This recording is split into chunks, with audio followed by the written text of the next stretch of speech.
你是从什么时候开始梦游的8个月前吧，一扇门，一扇黑暗中的门。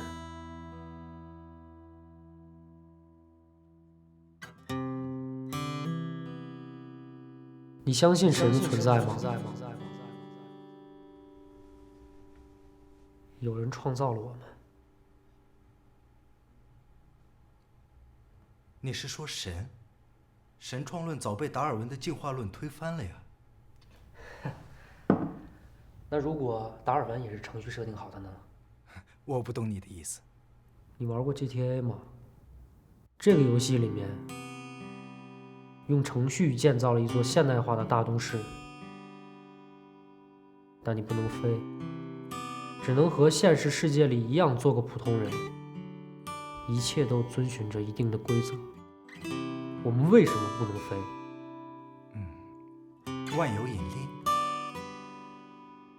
游戏里也存在万有引力吗？为什么会有万有引力？为什么时针不会逆转？这些规则是谁制定的？那只是一串代码而已。这个世界就像一个程序，是由构架师创造出来的，而这个构架师就是神。神负责分配任务，由程序员来完成。这个世界很大，每组程序员各司其职，才能维护整个程序的稳定运行。因为我就是构建这个世界的程序员之一，我负责实力的构建，你就是我构建出来的。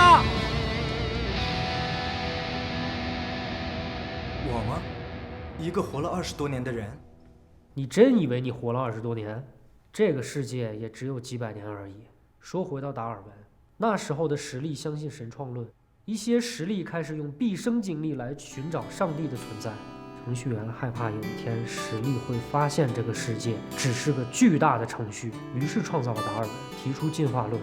那华夏5000年文明又是从何而来？冰河世纪、恐龙时代，那又是怎么回事？